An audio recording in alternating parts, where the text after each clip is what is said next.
Pois é, né? Bora voltar aqui. É questão 18. Josué e Marcos são funcionários da Sociedade Empresária Empreendimento e Seguro Limitada, especializada em consultoria em segurança do trabalho e prevenção de acidentes. É um expert. Ops, errei aqui. Foi o Arengacom. No ambiente de trabalho de ambos, né, que é José e Marcos, no ambiente de trabalho de ambos também ficam outros 10 funcionários, havendo placas de proibição de fumar, o que era frisado na contratação de cada empregado, placas de proibição de fumar. O superior hierárquico de todos esses funcionários dividiu as atribuições de cada um, cabendo a Marcos, aí foi o superior, foi o chefe direto aqui. Cabendo a Marcos a elaboração da estatística de acidentes ocorridos nos últimos 2 anos, tarefa a ser executada em 4 dias. Ao final do prazo, ao entrar na sala, o chefe viu Josué, feito uma caipora, fumando um cigarro, coisa proibida nas placas distribuídas pela empresa, e em seguida eu questionar Marquinhos sobre a tarefa. Cadê Marquinhos? O relatório teve como resposta que ele não tinha executado, porque não gostava de fazer estatística. Eita, menino, diante do caso, a assinale é correta. Aqui é aquela diferença básica entre indisciplina e insubordinação, tá? A indisciplina, você desrespeita ordens gerais, genéricas, impessoais e indiretas de serviço. São as ordens que estão nos regulamentos de empresa. Tio, o que são regulamentos de empresa? As normas internas da empresa, nos contratos de trabalho, nas portarias, nos flanerógrafos, nos avisos, nas placas, nas faixas, nos cartazes, nos adesivos de porta de não entrar, por exemplo. Ali são ordens gerais, uma ordem pessoal, tá? Insubordinação, uma ordem pessoal de serviço, o empregador dá de forma direta. Então, Josué estava fumando, desobedeceu a ordem, estava numa placa, é indisciplina. O Marcos, o empregador disse, o empregador não, no caso o superior dele falou assim, faça o relatório, e o Marcos não fez. Eu, para distinguir indisciplina e insubordinação, eu fiz assim, eu fiz para mim, tá? Insubordinação, só se insubordina quem é subordinado, e quem é subordinado tem chefe, e o chefe dá uma ordem direta. Então, o Marcos tem chefe, recebeu uma ordem direta, é insubordinação. O Josué, quem deu a ordem não foi o chefe, Foi uma placa, então é indisciplina. Então, Josué e Marcos são passíveis de ser dispensados por justa causa, respectivamente. Indisciplina é insubordinação, tá? Letra verdadeira, ambos praticaram disciplina não, porque um foi disciplina, outro subordinação. Letra C estaria falsa igualmente. O alcunde de ambos não tem tipificação legal? Ora não, É só o 482, minha filha, Da CLT. Questão 19. Ramiro e João trabalharam para a Sociedade Empresária Braço Forte Limitada. Ramiro foi dispensado e cumpriu aviso prévio trabalhando. João pediu demissão e a Sociedade Empresária o dispensou do cumprimento do aviso prévio sobre o pagamento das verbas rescisórias. A partir do caso descrito, a assinale é correta. As verbas rescisórias têm um prazo, que é o prazo previsto no parágrafo 6º do artigo 477 da CLT. O que é que vai dizer o parágrafo 6º 477? Que as verbas devem ser pagas até 10 dias da data da extinção do contrato. A extinção, se tiver aviso prévio,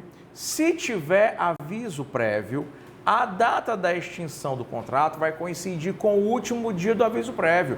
Então, o aviso prévio acabou-se hoje o contrato de trabalho, seja aviso prévio trabalhado ou indenizado. A partir daí, nós teremos os 10 dias. Quando não houver aviso prévio, tá? Quando não houver aviso prévio, como no caso, dispensa o empregado por justa causa, como no caso de contrato de trabalho por prazo determinado, que acabou na época certa que tinha que acabar, ou no contrato por prazo determinado, que foi rescindido de forma antecipada, mas sem a cláusula do 481 da CLT, ou ainda tinha aviso prévio, mas houve dispensa, a partir dali não tem mais nem aviso prévio, é extinção do contrato, já começaria a contar os 10 dias, tá? Começariam a contar os 10 dias. Então, vamos lá. Ramiro, aviso prévio trabalhado. Quando acabou o seu aviso prévio, pagamento no 10º dia contado do final do aviso. O João, dispensou o cumprimento, acabou-se o contrato, 10 dias. Pode ser que essa questão aqui, ela tenha o gabarito modificado, o gabarito não seja mais o mesmo, porque essa questão aqui do 20º exame de ordem, tá? E ela é anterior à reforma trabalhista, a reforma trabalhista entrou no 25º. No caso de Ramiro, as verbas deverão ser pagas até o 10º dia útil. Não é 10º dia útil, é até o 10º dia após a extinção do contrato. E no caso de João, até 10 dias após a dispensa do cumprimento. É verdadeiro, né? Aqui até 10 dias está verdadeiro, por quê? Porque dispensou o cumprimento, acabou-se o contrato, começa a contar os 10 dias. O caso do Ramiro só está errado, né? O útil. Letra B. No caso de Ramiro, as verbas deverão ser pagas até 10 dias após o fim do contrato. Verdadeiro. No caso de João, até 10 dias após a projeção do aviso. Não tem projeção do aviso, porque não tem. O aviso prévio foi dispensado. Tá? No caso de Ramiro, as verbas deverão ser pagas no primeiro dia útil seguinte após o fim do contrato. Não. Tá? Não de forma alguma, até o 10º dia após a extinção do contrato. No caso de João, até 10 dias após a... Não tem projeção do aviso prévio, houve dispensa do cumprimento. E letra D, em ambos os casos, as verbas rescisórias devem ser pagas no primeiro dia útil. Falso. Essa questão hoje ela não tem resposta, tá? Ela não tem resposta. Se você tirasse aqui a palavra útil na letra A, ela teria resposta. Hoje ela não tem resposta, tá? 20. Plínio é empregado da empresa Vigilância e Segurança Limitada, a qual não lhe, a qual não lhe paga salário há 2 meses e não lhe fornece vale transporte há 5 meses, tá? Plínio não tem mais condições de ir para o trabalho e não consegue prover o seu sustento de sua família na qualidade de Plínio de acordo com a CLT. Deixa eu dizer aqui, a FGV, eu tenho que fazer esse parênteses aqui, a FGV ela tem um entendimento equivocado sobre isso aqui. O entendimento do TST hoje, tá? O entendimento do TST hoje é que se o empregador atrasar salários por mais de 30 dias, já há rescisão indireta, tá? Já há rescisão indireta do contrato de trabalho. Aliás, lembra daquela pergunta que tu fez sobre a FGTS, o TST vive mudando o entendimento dele. Então, se atrasar salários por mais de 30 dias, já seria rescisão indireta. Só que a FGV, ela parece que não, quando fez essa questão, ela não sabia o entendimento do TST. Ela foi pelo entendimento da doutrina, coisa rara, foi pelo entendimento da doutrina. Então, a FGV cobra doutrina? Não, ela não cobra doutrina. Vou lhe dizer o que aconteceu. Esse cara se lembrou das aulas dele da faculdade. Na época da minha faculdade e na época da faculdade dele, era o pau que rolava, era isso aqui. E ele não teve o trabalho de pesquisar para saber se tinha havido alteração na jurisprudência. E a jurisprudência alterou e ele não soube, tá? Mas questão não foi anulada, não interessa. Eu tenho que dar o gabarito de acordo com o entendimento da FGV. E de acordo com o entendimento da FGV, o atraso de salários ou descumprimento contratual só pode gerar rescisão indireta se for superior a 3 meses, tá? Né? O atraso de salários ou descumprimento contratual, tá? Como a não dação de vale transportes, só pode gerar rescisão indireta se for superior a 3 meses. É um entendimento equivocado, mas é um entendimento da FGV, não interessa. Pelo menos ela já botou esse entendimento para nós aqui. Letra A. Então, como o vale transporte, o salário foi 2 meses e o vale transporte 5 meses, pelo salário, de acordo com a FGV, não há que se falar em rescisão do contrato. Só pelo vale transporte que excedeu de 3 meses. Proposição trabalhista é pedida a rescisão indireta, beleza, em razão do descumprimento do contrato, por não concessão do vale transporte, que já está lá há mais de 5 meses sem receber, podendo permanecer ou não no serviço verdadeiro. Quando acontece a rescisão indireta, que é quando o empregador comete falta grave, dando causa à extinção do contrato de trabalho, o empregado, no caso de descumprimento contratual, parágrafo 2º do 483 da CLT, o empregado ele tem a opção ou de considerar o contrato rescindido, dar uma rabisaca e ir embora, tá? Ou ele permanece até que a justiça mande o empregador pagar e a própria justiça declara o contrato extinto. Então, a letra A é verdadeira. Proposição trabalhista, né, por rescisão indireta, em razão do descumprimento pela mora salarial. Não, porque né? só foi a mora só de 3 meses. Teria que ser superior a 3, então para a FGV esse item está errado. Propõe trabalhista, rescisão indireta, descumprimento do contrato pela não concessão verdadeiro, mais de 3, mas deverá continuar. Não, ele tem a opção de continuar ou não, então esse deverá aqui tornou o item falso. Letra D também é falsa, né? Proposta trabalhista, pedindo da ruptura, pedido de demissão não. Pedido de demissão não, rescisão indireta, tá? E pelo vale transporte sim, pelo salário atrasado não, dano moral só se ele comprovasse, se é pacífico, só se ele comprovasse que o atraso de salário gerou, por exemplo, o corte de energia, o protesto de um título não pago, tá? A inserção do nome nos cadastros do Serasa SPC, posso nem falar em Serasa SPC, senão eles batem na minha porta. Tranquilo? Vamos lá. 21. O empregado Júlio foi vítima de um assalto fora do local de trabalho, sem qualquer relação com a prestação de suas atividades, sendo baleado e vindo a falecer logo após. O empregado deixou viúva e herdeiros. Essa questão deu tanta confusão, mas não tem por onde correr, é letra da lei. Sendo 2 menores impúberes e 2 maiores e capazes. Dos direitos abaixo listados, indique aquele que não é devido pela empresa, tá? E de acordo com a lei de regência, a que a empresa deve pagar os valores devidos ao falecido. Olha, bem rápido. Quais são os direitos trabalhistas? Aviso prévio, bem rápido. Saldo de salário, 13º, férias, né? Levantamento do FGTS e indenização de 40% sobre o FGTS. É empregado que morre e vai para o caixão, nunca mais tu vai esquecer essa marmota. É empregado que morre e vai para o caixão, nem dá aviso prévio e nem tem indenização. Mas que vai dar? Doutor, olha, mês que vem você baleado, viu? Se eu ficar logo avisado, eu vou até morrer. Não, não tem. Então é empregado que morre e vai para o caixão, nem dá aviso prévio e nem tem indenização. Tio, quem é que recebe a rescisão? Pasme, os dependentes. Os dependentes indicados na carteira de trabalho e previdência social. Moral da história. Se Júlio gostava no caso, falecido, de pular a cerca, e Júlio estava de caso com a ninfa bebê, e Júlio colocou a ninfa bebê como sua dependente na carteira de trabalho. Quando o Júlio morreu, a namoradinha dele, muito embora casada com filho, namoradinha dele como sua dependente, é que fica com a rescisão todinha. Inclusive, depósitos de FGTS, tá? Isso está previsto no artigo 20 da Lei 8.036/90. Agora é assim, é o artigo 20 ou o artigo 15, mas eu acho que é o artigo 20, tá? Da Lei 8.036/90. Então, deu uma confusão danada. O pessoal quis dizer aqui que era sucessão, não. Isso aqui é uma exceção à regra da sucessão civil. A indenização de 40%, indique aquele que não é devido pela empresa. Valor que não é devido, nem aviso prévio, nem indenização de 40%. Quem recebe é o dependente. A indenização de 40% não é devida e os valores devidos ao falecido são pagos aos dependentes habilitados, verdadeiro, e não aos sucessores civis. As férias proporcionais não são devidas, falsas, elas são sim, né? E os valores são pagos, o herdeiro também está falso. O aviso prévio não é devido, realmente não é devido. Mas o valor é pago herdeiro? Não, tá?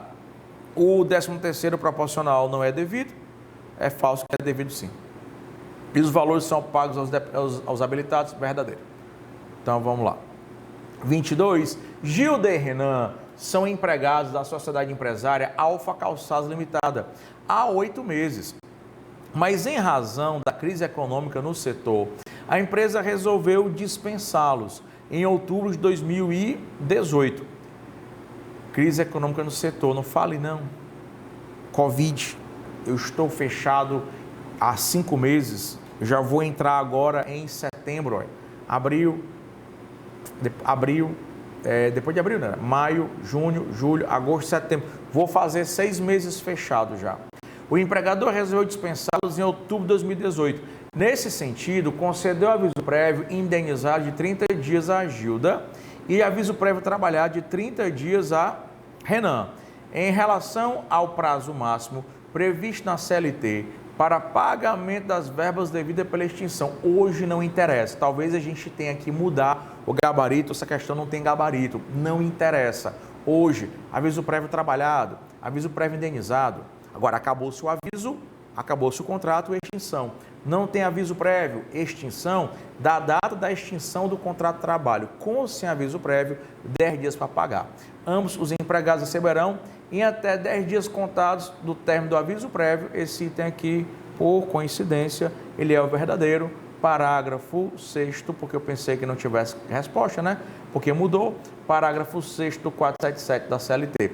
Gilda receberá até o 10º dia contado do... na verdade, a resposta não era essa, desculpa. Hoje a resposta é essa, mas antigamente a resposta, deixa eu dizer qual era. Gilda, que o aviso prévio dela é o quê?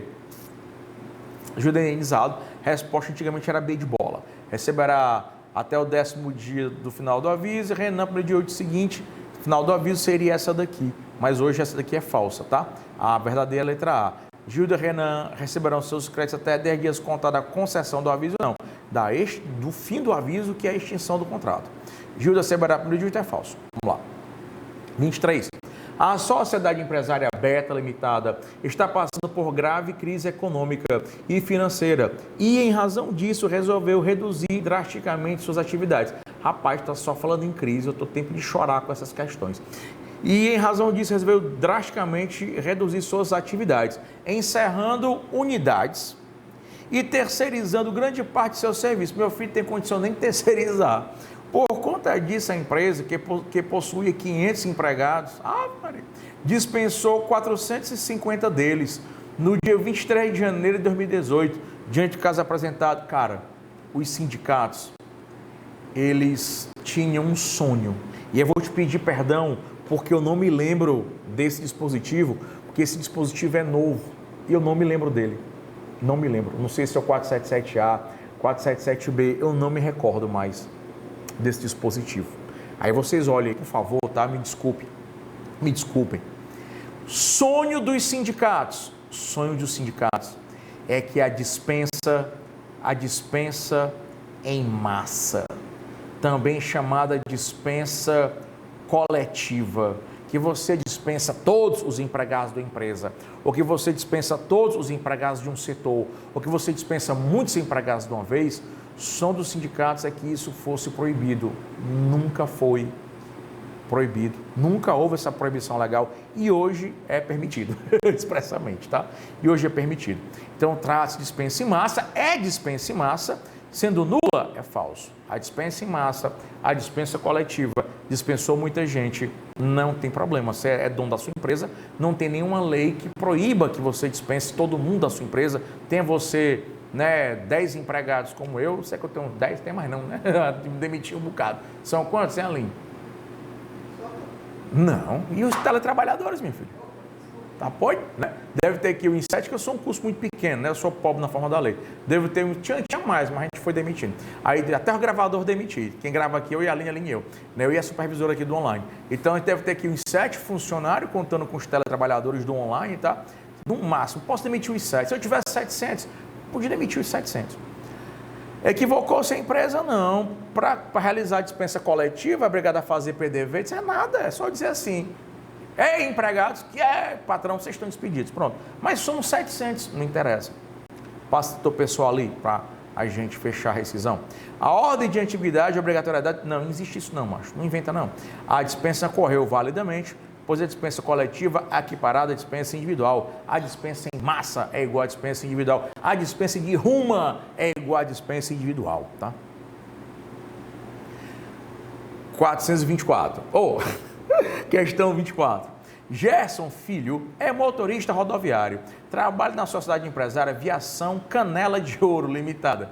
No dia 20 de agosto de 2018, ele se envolveu em grave acidente automobilístico, sendo ao final da investigação, verificado que Gerson foi o responsável pelo sinistro, tendo atuado com dolo no evento danoso. Eita, parece aquelas questões de penal, né?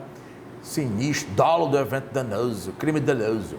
Em razão disso, teve a perda da sua habilitação, determinada pela autoridade competente. Cara, hoje é o 482 letra M, da CLT, que foi inserido a CLT pela reforma trabalhista. A letra M do 482 da CLT dá conta de que se o empregado perder a habilitação para aquela profissão, a demissão é por justa causa. Médico, empregado de hospital que perde o CRM, demissão por justa causa. Advogado é empregado de empresa, né? Empregado do setor jurídico de empresa.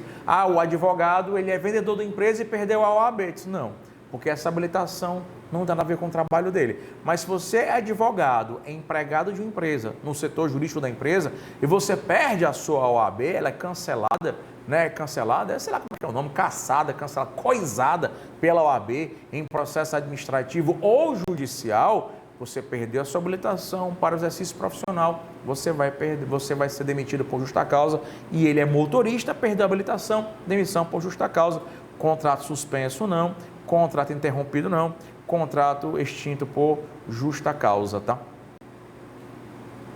Beleza? Então vamos lá. 25 year. João era proprietário de uma padaria em uma rua movimentada do centro da cidade. Em razão de obras municipais, a referida rua foi interditada para veículos e pedestres. Muito boa essa. Por conta disso, dada a ausência de movimento, João foi obrigado a extinguir seu estabelecimento comercial. João foi obrigado a extinguir seu estabelecimento comercial, implicando a paralisação definitiva do trabalho. Isso aqui é factum príncipes.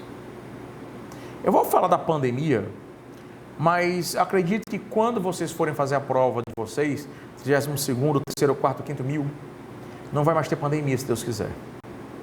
E essa lei, que é a lei 14.020/20, eu acho que ela não estará mais em vigor ou terá perdido a sua eficácia, tá? A dispensa por factum príncipes, quando a autoridade, seja ela municipal, estadual, federal ou distrital, quando a autoridade é a responsável pela extinção do contrato. Por exemplo, um exemplo muito comum, que é de prova, é a desapropriação. Você que estuda direito administrativo sabe que na desapropriação, via de regra, tu não pode discutir nada, né? A não ser que seja uma desapropriação formalmente ilegal. Mas se não for, o máximo que tu pode discutir é uma indenização, né? É um valor de uma indenização.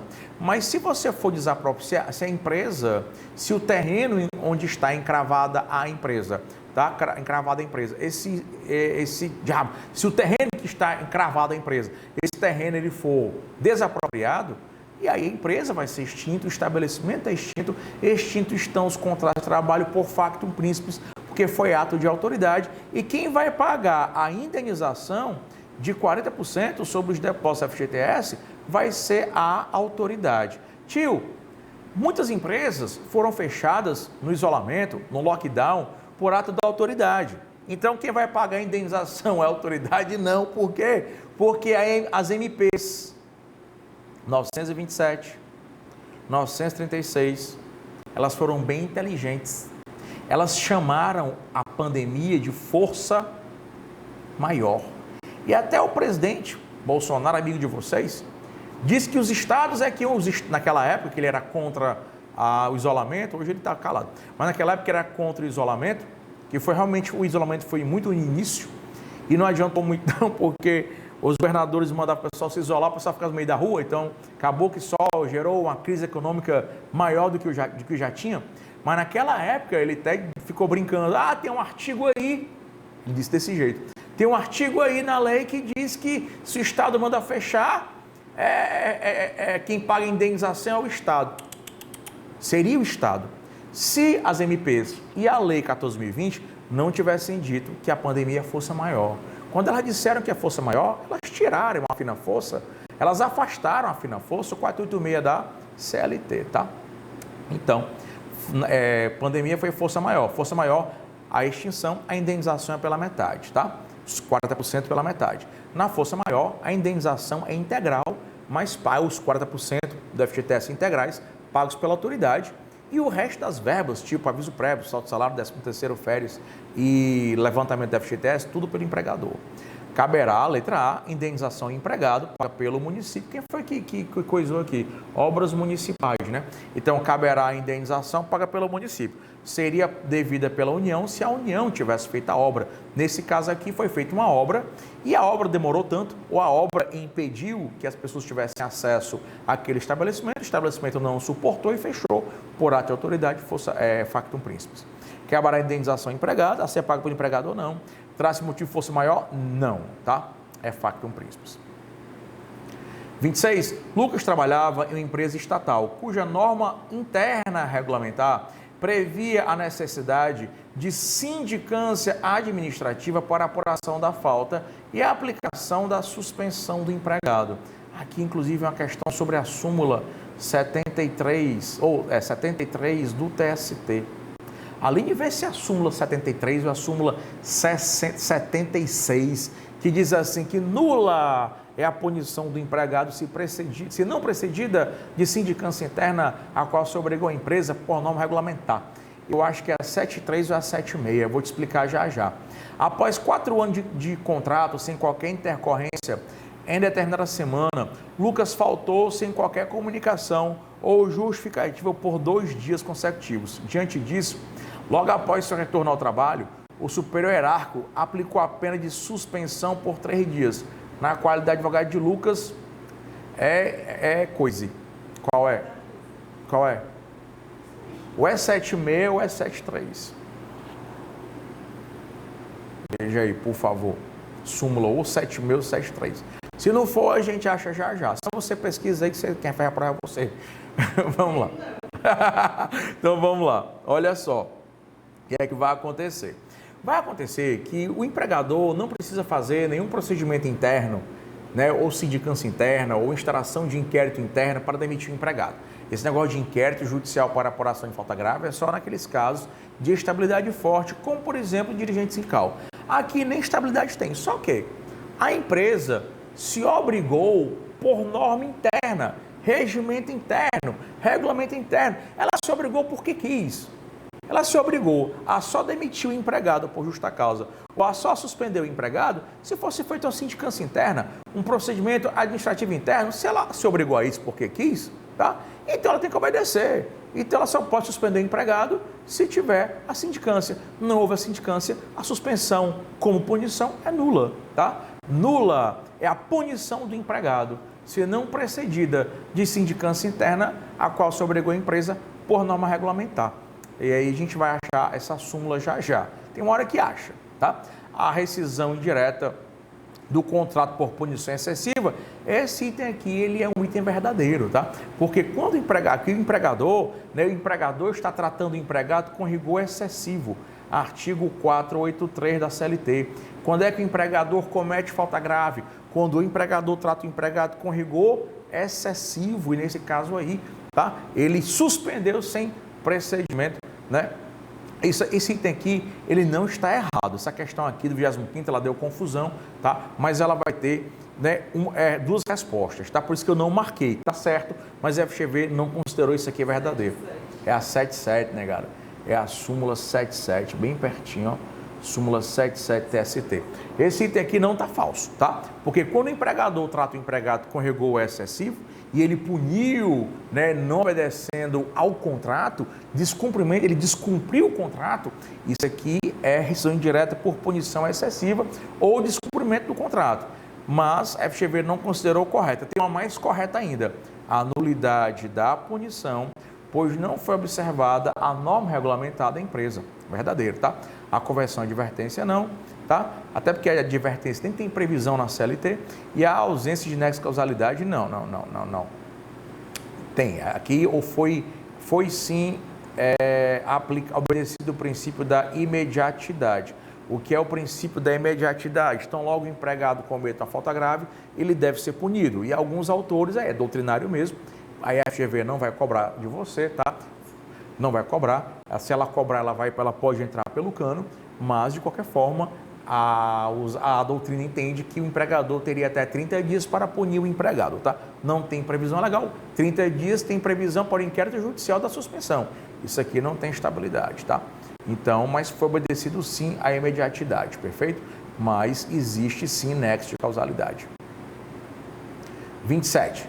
Gilda e Renan, né, são empregados da sociedade empresária Alfa Calçados Limitada há 8 meses. A razão da crise econômica do setor, a empresa veio dispensá-los em outubro. Nesse sentido, essa aqui é repetida, né? Essa aqui é repetida. Foi tu que repetiu. Não, foi bem eu. Não, foi tu mesmo, né? É repetido, isso aqui é o parágrafo 6º do artigo 477 da CLT. A gente já viu aqui, já expliquei, passar aqui. 28. A sociedade empresária Ômega, essa questão aqui já foi no 31. Essa questão aqui é sobre PDV e ela já foi atualizada, tá? A sociedade empresária Ômega Limitada deseja reduzir em 20% o seu quadro de funcionário de pessoal, motivo pelo qual realizou um acordo coletivo com o sindicato de classe dos seus empregados, prevendo um PDV, um programa de demissão, ou PIDV, Programa de Incentivo à Demissão Voluntária, com vantagens econômicas para aqueles que ele aderissem.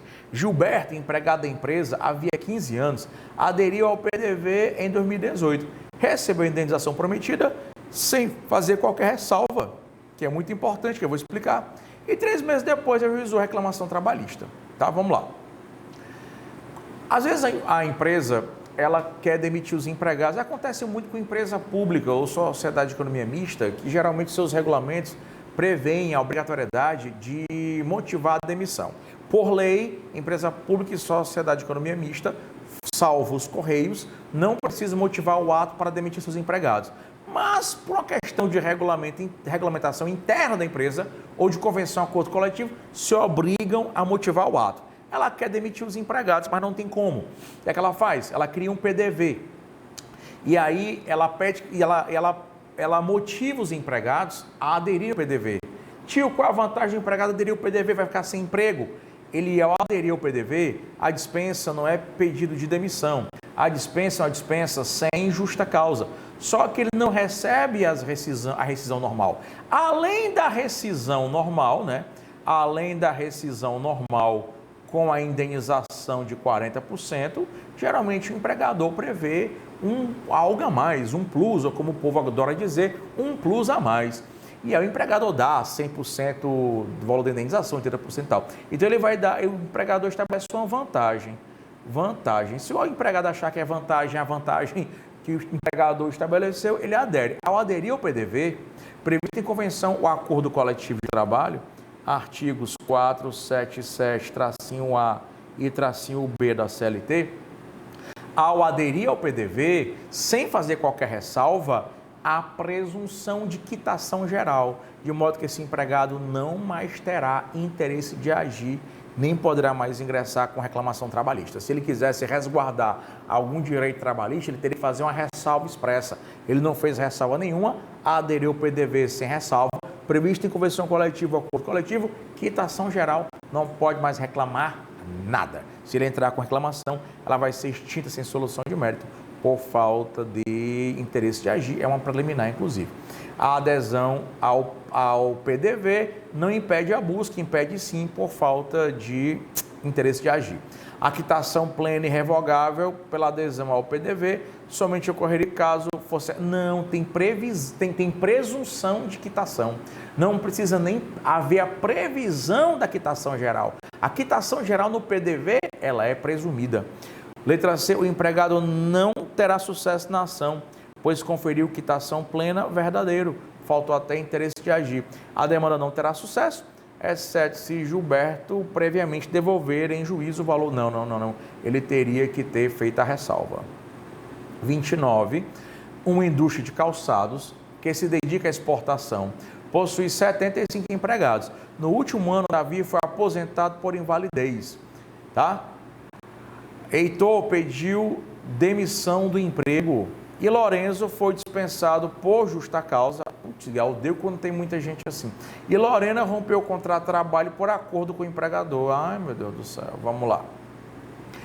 Aproveitando-se da modalidade ruptura trazida pela lei, que é a lei, isso aqui é a reforma trabalhista, que é a ruptura, acordo entre empregado e empregador, que é o 484A da CLT, assinale a opção que indica, em razão dos eventos relatados, Quem não tem direito ao saque do FGTS? Ó, vamos lá. Davi foi aposentado por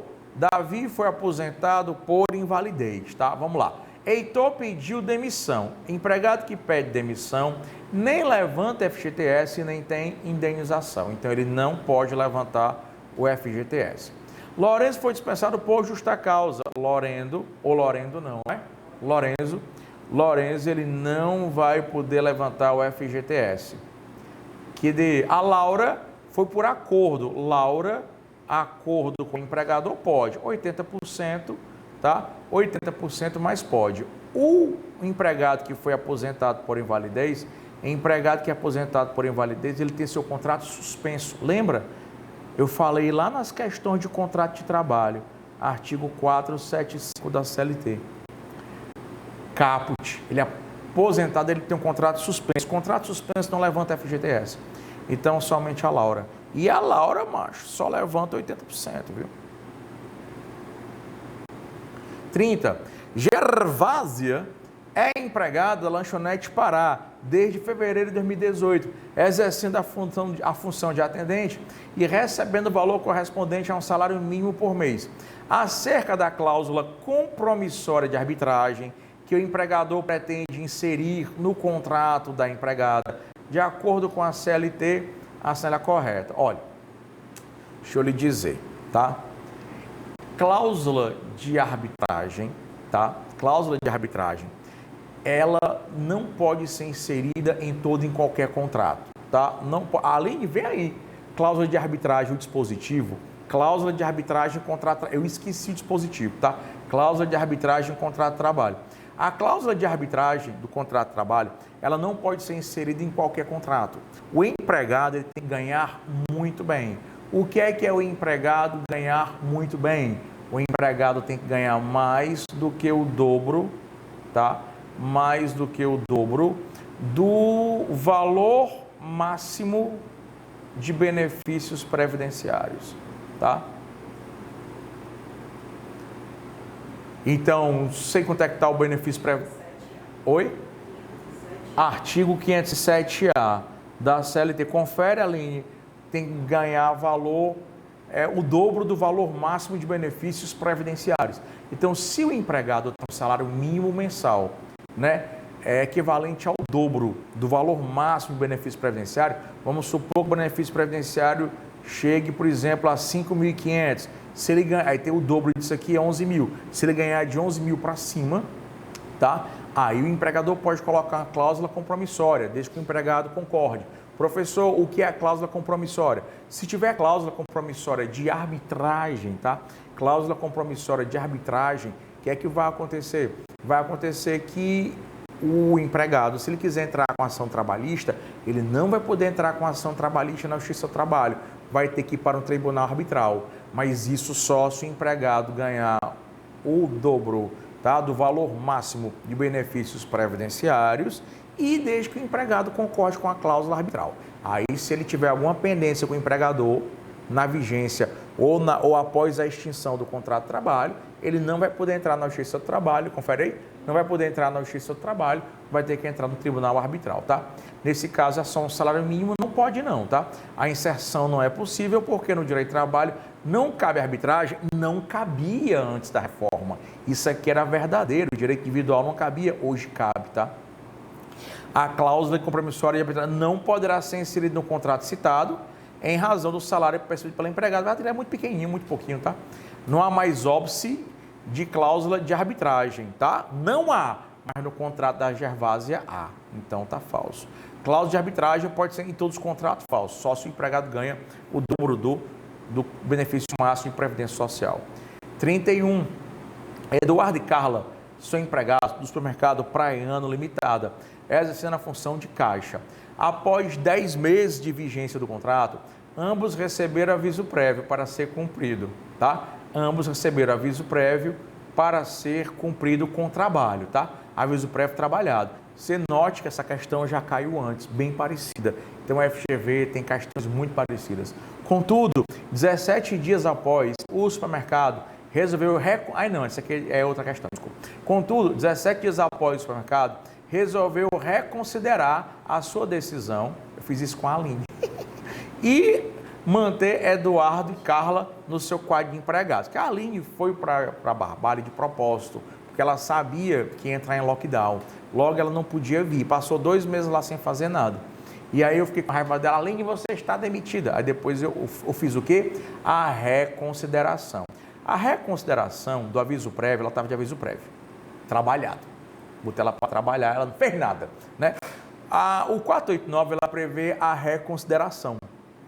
Se eu, empregador, demitir a empregada, eu posso me arrepender de tê-la demitido. Só que a reconsideração, ela é ato bilateral.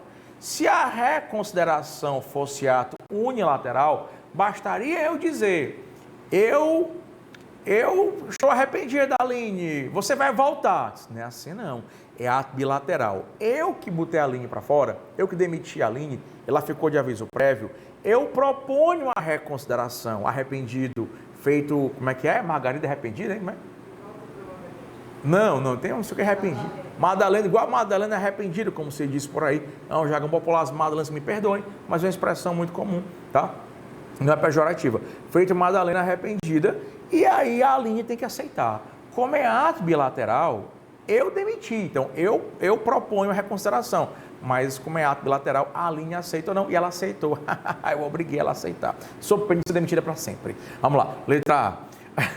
Os empregados não são obrigados a aceitar a retratação verdadeira, muito embora a Aline tenha aceito, que só gera efeito se houver consenso entre empregado e empregador verdadeiro. O empregador propõe, o empregado aceita se quiser, tá? Os empregados são obrigados a aceitá-la, não, mas deveria ser, que isso é um absurdo. A retratação deve ser obrigatoriamente aceita, não. O empregador jamais poderia ter feito isso. Posso sim, faço o que eu quiser, que eu sou empregador, tá? Tranquilo? Vamos lá. E eu acho que é a última, negada. A 32, o carro é com fome. Após sofrer acidente automobilístico de gravíssimas proporções, enquanto viajava a lazer, o empregado Paulo foi aposentado por invalidez. Cara, não tem.